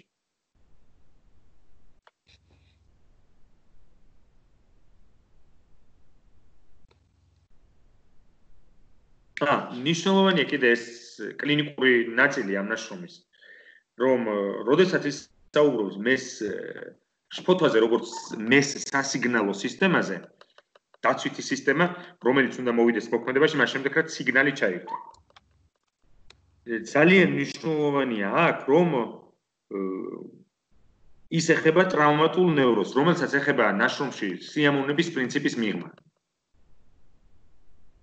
და აქაც და რაზეა ლაპარაკი, რომ ტრავმატიზმის ერთ-ერთი მიზეზი, ანუ პოსტტრავმატული სტრესული აშლილობის, ანუ ტრავმატული ნევროზის ერთ-ერთი მიზეზი, ჩვენთვის რა არის ტრავმატული ნევროზი? რეალური გამოცდილება ბრუტალურად იჭრება გარედან შიგნით, არღვევს პარექსიტაციონ არის ესეთი ერთგვარი შრე, რომელმაც უნდა გაატაროს ზოგიერთი გამოცდილება პატარა ოიდიპოსი. რომელმაც გაატაროს უნდა ზოგიერთი გამოცდილება და ზოგიერთი არ გაატაროს, ხო? როგორც ცენზურა. ცენზურა თუ არის შიდა ფსიქიკური ფილტრი, პარექსიტაციონ არის გარე ფილტრი. ანუ ასე ვთქვათ, ორი ფილტრი უყენია ფსიქიკას ფროიდისთვის. და ტრავმატიზმის დროს როდესაც ხდება უცაბედი აფეთქება, უცაბედი რაღაც, ან თუნდაც უწყება მაგალითად. თქვენი შვილი ან თქვენი მეუღლე გარდაიცვალა, ხო? უცაბედი. ამ დროს ხდება პარექსიტაციის, ესე იგი, აი ამ ბადის განგრევა და იქნება ხრელი, ეს ქმნის ხრელს. ხო?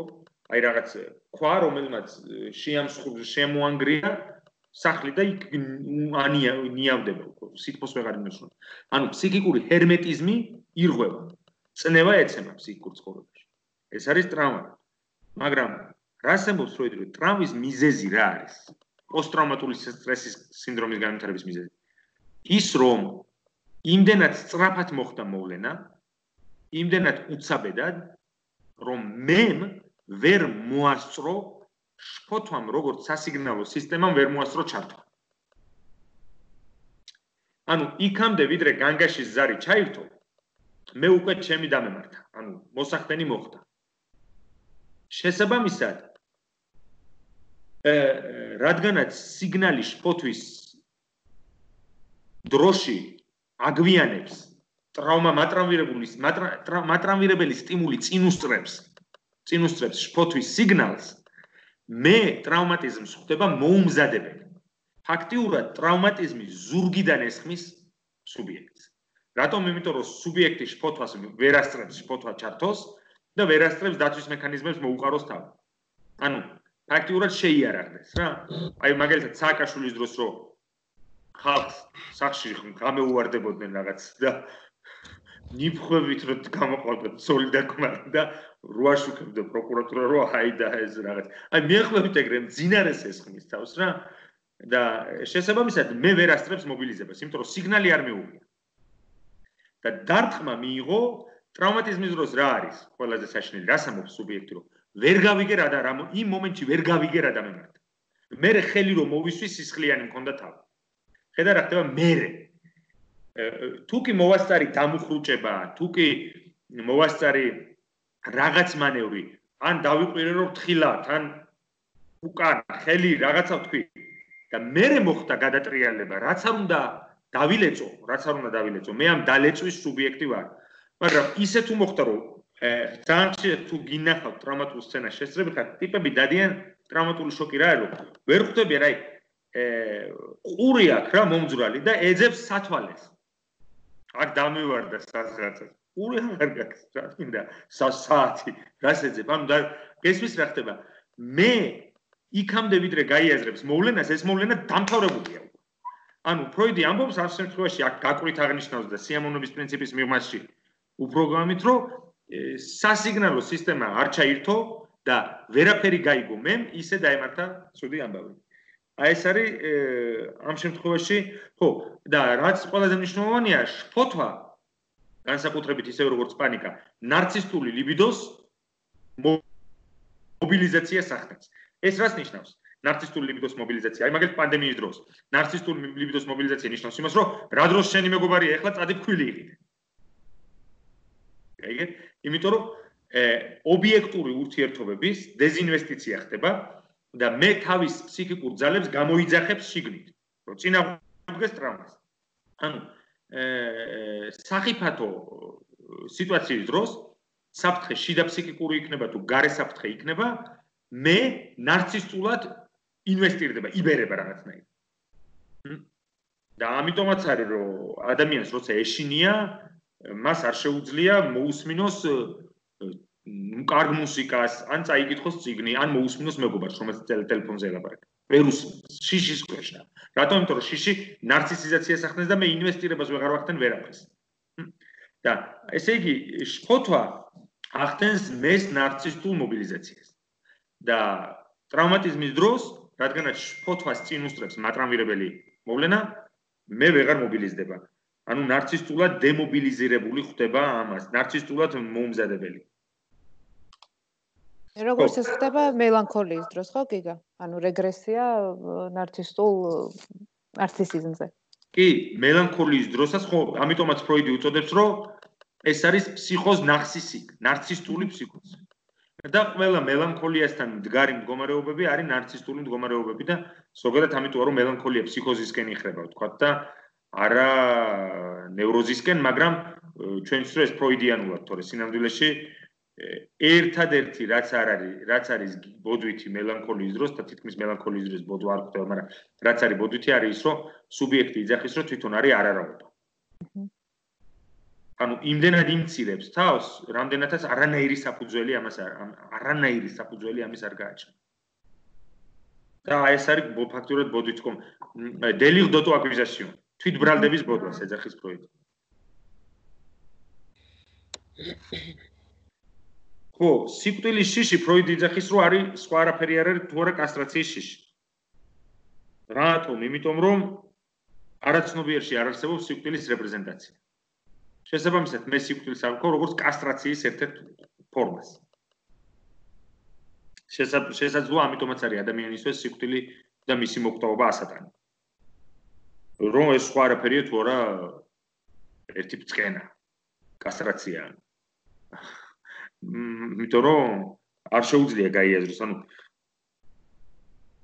ანუ ტრავმა ფროიდი ამბობს განიცდება აგრეთვე როგორც კასტრაცია, რადგან არაცნობიერში არ არსებობს სხვა საფრთხე, სხვა პროტოტიპი, თუ არა დაკარგვის საფრთხე, დედის ობიექტის, პირველადი ობიექტის დაკარგვის და კასტრაციის, ანუ როგორც კასტრაციას, როგორც დაკარგვის ბევრად უფრო ლოკალური და ნევროტული ფორმა, მაშინ როცა დაკარგვის შფოთვა ბევრად უფრო პრიმიტიული და არქაული შფოთვა, იმიტომ რომ დედის ობიექტის დაკარგვას ეხება და მასიურ შფოთვას. ხო და სხვა არაფერია. თუ არა დაკარგვის საფრთხე. ესე იგი სიკვდილის რეალურობა სიკვდილი არაფრით არ არის რეპრეზენტირებული, ანუ თუ არა კასტრაცია. ისევ გონია რომ ეს არის კასტრაცია, იმიტომ რომ ჩვენ ხო ძალიან ხშირად ფანტაზმები სიკვდილის შემდეგ აქვს ადამიანს, ხო? რო წარმოიდგენს რომ მოკვდება და მე ასე იქნება, მე ისე იქნება, იმიტომ რომ ჩვენ არ ვიცით, ჩვენ არ შეგვიძლია რეპრეზენტაცია მოვახდინოთ რაღაცის რაც სრულიად არასდროს მომცემია და არც მომეცემა გამოცდილებაში. როცა მომეცემა მე გვიანია. ვინმეს მოუყვე ამის შესახებ. ანუ როცა უკვე იქითავა. ანუ შესაბამისად, რადგანაც ჩემთვის სიკვდილი სრულიად უცნობი რამეა, მე ავდგები და რაღაც ნაცნობ შფოთვას, ანუ ფროიდის იდეა რა არის? რომ კასტრაციის შფოთვა, დაკარგვის შფოთვა, ოკეი, გასაგებია ჩემთვის, იმიტომ რომ დავიბადე, ჯერ დედის მუცელში ვიყავი, ეს დავკარგე, მერე ძუძუ დავკარგე, მერე მთლიანად დედა დავკარგე, მერე ჩემს პენისაც დაემუქრენ და თქვენს რომ ამასაც დაკარგა. ანუ დაკარგვის ეგ ვიცი რა, მაგრამ სიკვდილის შიში არ ვიცი რა არის. შესაბამისად, მე ავდგები და სიკვდილი, რადგანაც რაციონალურად ვიცი რომ მოკვდავი ვარ, ავდგები და ამ ჩემ ნაცნობ დაკარგვის შიშს და კასტრაციის შიშს მივაკრავ სიკვდილის შიშსაც. ამიტომაც აბალშულუშოთ ადამიანს სიკვდილის იმაზე მეტად არ ეშინია, ვიდრე დაკარგვის რაღაცის დაკარგვის რა. და ხშირად დანაკარგმა შეიძლება უფრო ძლიერი პანიკა გამოიწვიოს, ვიდრე სიკვდილის რეალურმა საფრთხემ. ამიტომ ადამიანს შეუძლია თავის სასიკვდილო საფრთხეში ჩაიგდოს სრულიად შფოთვის გარეშე. მაგალითად, ჩემი პაციენტის შემთხვევაში 140 კმ/სთ იაროს თბილისის ქუჩებში, მანქანით. და საერთოდ არ ქონდეს შფოთვა. და პანიკური და სასიკვდილო შფოთვა დაემართოს რიგში, როდესაც წინ გოგონა დგას სიმპათიური გარეგნობით. ხო, ანუ შესაბამისად არანაირი სიკვდილის შიში არ არსებობს, იმიტომ რომ სასიკვდილო შიში მეუფლება იქ, სადაც სიკვდილის არანაირი საფრთხე არ არის და ოდნავი შფოთვაც არ გამაჩნია იქ, სადაც შეიძლება 50% შემთხვევაში მოუხდო. აი ამას ამბობს ფროიდი. ანუ სიკვდილის შიში კასტრაციის შიშის ანალოგიურია, მორჩა.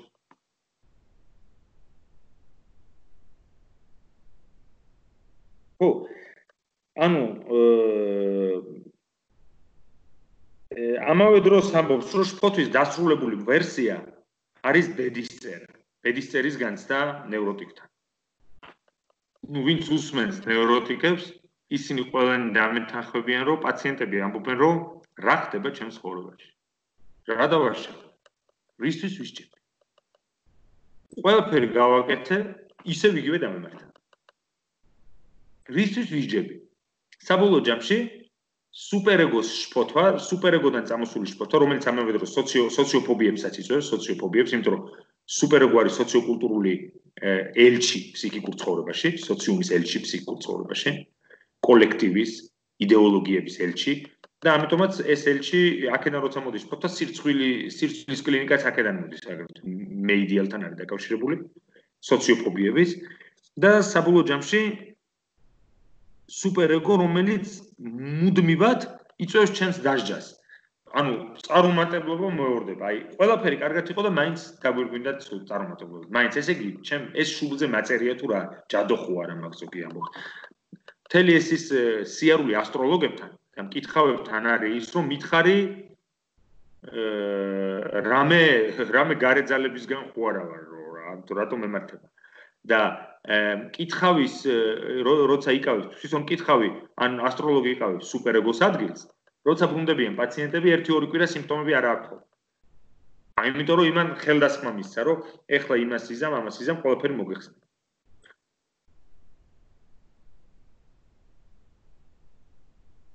ხო, ნუ მე საუბრობ შფოთვაზე როგორც აფექტზე. რითი განსხვავდება ის ტკივილისგან?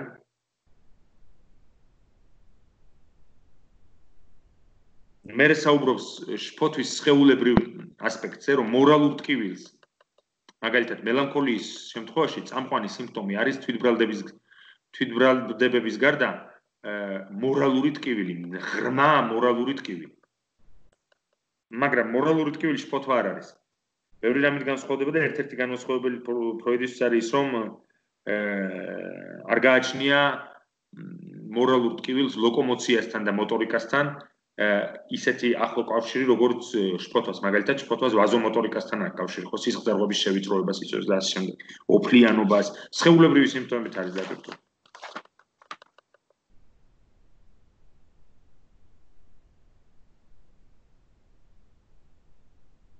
ხო, ну ისევ მიდის პირველად ურთიერთობებზე და ასე შემდეგ ობიექტის დაკარგვის მასიური შფოთვა, რომელიც მერე ფორმირდება და სიმბოლიზირდება კასტრაციის შფოთვას და შეიძლება დასრულებული სახე მიიღოს ზემეს ძლევადმოსილებაში, მაგალითად, მამობრივი ინსტანციის, როგორც აპერსონალური მამობრივი ინსტანცია და ჩამოყალიბდეს როგორც სოციალური შფოთვა.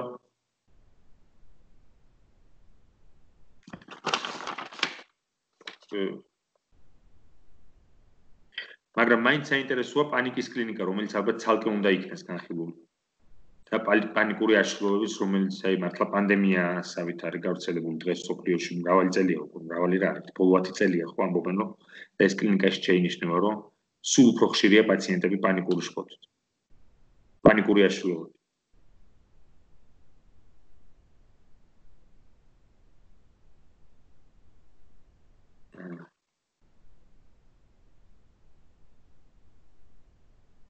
მერე მიდის ლაპარაკი დაბადების ტრავმაზე და ოტორანკის ნაშრომი, რომელიც სხვა შორის ძალიან მდიდარი ნაშრომი არის, იმიტომ რომ ოტორანკმა სხვა შორის 25 წლის ასაკში დაწერა პირველი ნაშრომი ფსიქოანალიტიკურ ანთროპოლოგიაში, რომელსაც ქვია გმირის დაბადება. Рождение героя. გმირის დაბადება ის აანალიზებს დაბადების მითს. მოსეს დაბადება, რომულისო, იმის ხომსოკლებს. ყველას. ვინც დაკავშირებულია წყალთან, გაშვილებასთან, სხვა მშობლებთან, ოიდიპოსის, რა თქმა უნდა, საუბარია. და ძალიან საინტერესო ნაშრომია და ამ ნაშრომშიც დაბადების ტრავმა ის აფუძნებს თავის შეხედულებას მითოლოგიას.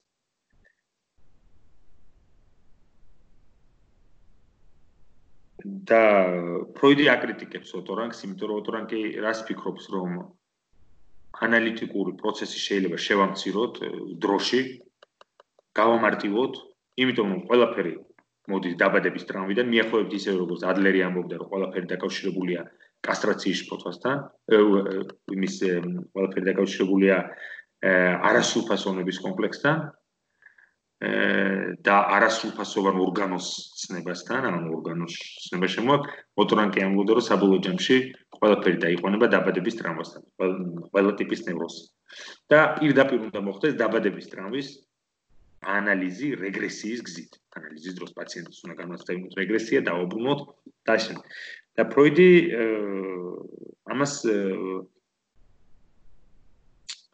აკრიტიკებს, იმიტომ რომ თუ კი შფოთვა არის შფოთვა დაკარგვის შიში, არის მატრიცა შფოთვის, არაფრის დაკარგვაზე არ არის ლაპარაკი, როდესაც არ არსებობს არც მე, ჩვილი ბავშვი როცა გამოდის მუნდერის წიაღიდან, არანაირი მეზე ლაპარაკი არ არის და არანაირ ობიექტზე არ არის ლაპარაკი. შესაბამისად არც არაფერი არ შეიძლება დაიკარგოს.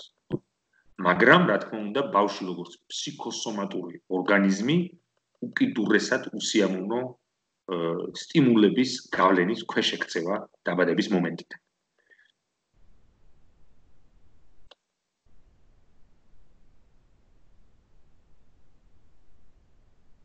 ხო, ანუ მაგრამ არ უნდა დაგვავიწყდეს, რომ ფროიდი კი ცვლის პირველ თეორიას შფოთვაზე, რომლის მიხედვითაც დაუკმაყოფილებელი ლიბიდო გადაიქცევა შფოთვად, ისევე როგორც ღვინო შეიძლება აძმარდეს. ამ შემთხვევაში ეს თლიანად უარყოფილი არ არის. უბრალოდ, როდესაც ის რას ამბობს, როდესაც იმატებს შიდა ფსიქიკური დაძაბულობა, ეს იქნება სექსუალური ბუნების, ეს იქნება დესტრუქციული ბუნების, შური თუ სხვადასხვა აფექტი, ეს რო იმატებს, მე ანვითარებს სიგნალს. შფოთვა იბადება მეში. ანუ არანაირი რაიმე აფექტის შფოთვად გადაკონვერტირება არ ხდება. უბრალოდ მე ან ვითარებს შფოთვას. ანუ გასაგებად ვამბობ, ანუ როგორ ვფიქრობ, ანუ ხო ხტები რას ვამბობ?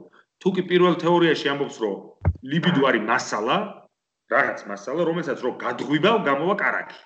ან დააყენებ დაძმარდება. ანუ ერთი და იგივე მასალას ემართება სხვადასხვა ქიმიური პროცესები. ამ შემთხვევაში პრობლემა არა.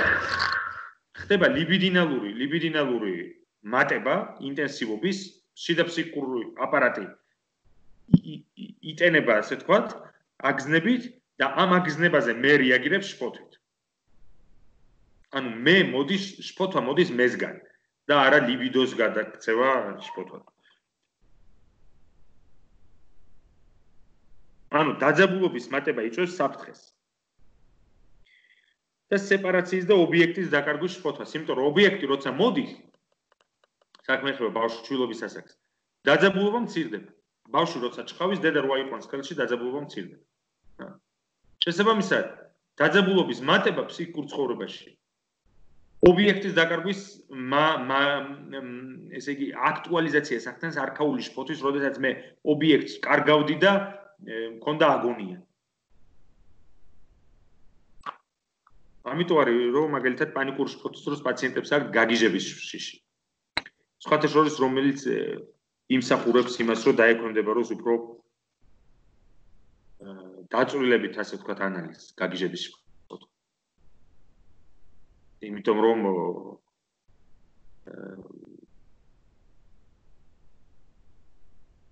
რატომ აინც დამეც სხვათა შორის ესეთი ის არის რა ქვია ფსიქოანალიტიკოსი სერჟ ლებოვიჩი ფრანგი ოიცი ფსიქოდრამის კაცი და სერჟ ლებოვიჩს აქვს ამაზე ჟელობები ანდრე გრინსაც ანუ რო შევაჯამოთ ნევროზის დროს საქმე ეხება დაკავშირებულ შფოთვას ანუ შფოთვას რომელიც გარკვეული კავშირების სიმბოლური კავშირებში არის მოხელთებული სიმბოლურ კავშირებში იგულისხმება მაგალითად ჰობიის დროს ჰანსის შემთხვევაში მამის ფიგურა მამისადმი განდევნილი ტენდენციები მამის ფიგურის სიმბოლური ჩანაცვლება ცხენით და ასე შემდეგ ანუ ეს არის შფოთვა რომელიც მოხელთებულია სიმბოლურის მიერ და ამ დროს ამ სიტუაციას ფროიდი უწოდებს ფსიქონევროზს. ხოლო აქტუალურ ნევროზს უწოდებს ნევროზის ფორმას, სადაც შფოთვა არ არის დაკავშირებული. ანუ ლანგუას non lie, როგორ უნდა გადავთვალოთ, nesviazanная тревога. non lie, ანუ სვიასკები არა. რაც ნიშნავს იმას, რომ აქტუალურ ნევროზის დროს შფოთვა არის დიფუზური, ყოვლისმომცველი, მთელ სხეულში გამჯდარი და არავითარ შემთხვევაში არ არის ლოკალიზებული. სწორედ ამიტომ აქტუალურ ნევროზების რიგს განეკუთვნება ტრავმატული, პოსტტრაუმატული ნევროზები და ასე შემდეგ. განსაკუთრებით როცა საქმე ხდება მექანიკურ ტრავმას, მექანიკურ დაზიანებას. მაშინ როდესაც ფსიქონევროზები განეკუთვნება სიმბოლურ დაავადებას და საქმე ხდება არა მექანიკურ პრობლემას, არამედ სიმბოლურ პრობლემას ფსიქიკურ ცხოვრებაში. და რაც შეეხება ფროიდი ისე უბრუნდება სიმპტომს, სიმპტომი სხვა არაფერი არ არის, თუ არა ფორმაცია, რომელიც შფოთვისაგან ათავისუფლებს სუბიექტს. იმიტომ რომ როგორც კი სიმპტომის ჩახშობა ხდება, ამბობს ფროიდი, მაგალითად, როდესაც ობსესიური ნევროტიკი ხელს აღარ იბანს, ეს იბადება ძლიერი შფოთვა. ეს წინა შეხვედრაზე ვთქვით, რომ როდესაც სიმპტომს ხსნით, შიგნით არის შფოთვა.